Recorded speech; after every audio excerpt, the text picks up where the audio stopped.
The first issue, which is, I think, very salient in many nations, is that the governments have been thinking about regulating social media.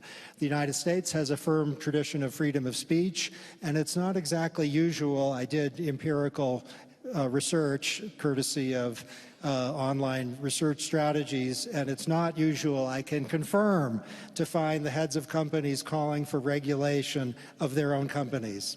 But you have done exactly that, called for government regulation. Can you say a little bit about what inspired that and what areas you'd like to see regulation in?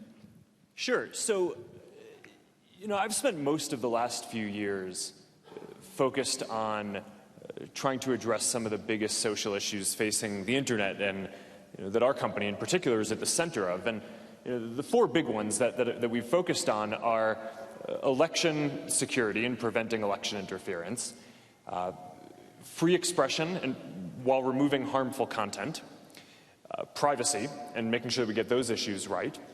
And one that's gotten a little bit less attention, but I think is as important, is portability and interoperability and being able to move between services to increase innovation and competition and enable research. So through working through these issues, we've made a lot of progress on each of them. We've built up our systems internally in elections, which I'm sure we'll get into in a bit. There have been many elections around the world over the last couple of years. The results have been a lot cleaner online due to a lot of the work that we and others have done in partnership. But one of the things that I've kind of come to after a few years of really spending most of my time working on these issues is that in order to solve these issues, you get down to some fundamental trade-offs and values that I don't think people would want private companies to be making by themselves. Right? So questions like how do you balance what the line is between free expression on the one hand and safety from content on the other hand, and privacy about what people are allowed to say, human dignity and decency. Those are really hard questions to answer, and as a company we try to do the best that we can, but I think that if as a society, if we were rewriting the rules of the internet from scratch today, it is not at all clear to me that what we would want to do is have private companies make so many of these decisions by themselves.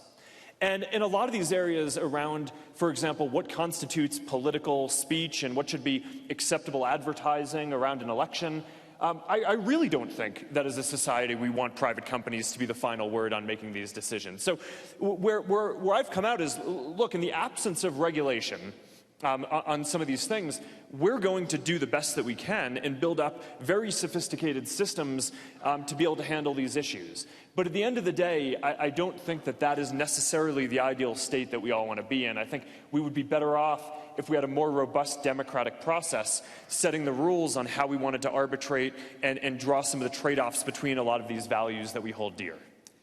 Okay, let's talk about the integrity of the electoral process and foreign interference with elections. A lot of people in the United States are, of course, concerned about that. Can you say a little bit about what you've done specifically since 2016 to reduce the risk, and what you'd like to see, say, Senator McConnell and Senator Schumer agree on in the next few years on the regulatory front? Yes, so I think getting election integrity right is probably the highest priority of these issues. And there's no single silver bullet, but there are a number of different strategies that we've taken as a company to prevent state actors like what we've seen Russia do and tried to do in the 2016 elections from being able to do that again in elections around the world, including the 2018 U.S. midterms and upcoming the 2020 elections. So the things that have made the biggest difference are, one, is building up really sophisticated technical AI systems and hiring a whole lot of people. We have 30,000 people at Facebook who work on content and safety and safety review to be able to find these networks of bad actors to be able to take them off the systems before they have the opportunity to spread propaganda or misinformation or whatever they're spreading. We've gotten much more sophisticated at that. It's an arms race. Russia and other folks have also gotten more sophisticated in their tactics. Every election we see new tactics, but through a big investment in this, we're able to stay ahead and keep the progress going on that. We've also upgraded the policies. So now anyone who wants to run political ads or issue ads or run a page that gets a lot of distribution needs to verify their identity with us with a valid government ID. And we've rolled this out in the U.S. and we've rolled it out across the world. It's quite a large operation to be able to do that because we have 7 million advertisers overall, not all of whom are trying to engage in political or issue ads, but that's a big deal. But that would prevent people from other countries from being able to advertise in elections where the law might prevent them from doing that. We've also instituted a bunch of transparency requirements where now anyone who runs political ads, those ads are going to go in an archive that's going to be visible for 7 years. So that way, 7 or 8 years, so that way anyone who wants, as a journalist or an academic, is going to be able to study what every political advertiser did, who they targeted, how much they paid, what else they said to different audiences. And that's really important, I think, for keeping people honest, right? To make it so that not only bad actors, but common actors in the political system can't say different things to different people without getting called out on it. And there's a number of other things that just in partnership with working with intelligence agencies and election commissions around the world. Again, this isn't an American only issue. I mean, we just had the big elections in the EU, for example, and there's a big election in India. And the EU Parliament president came out. I went and testified in the EU, similar thing to what I did here in Congress in the U.S.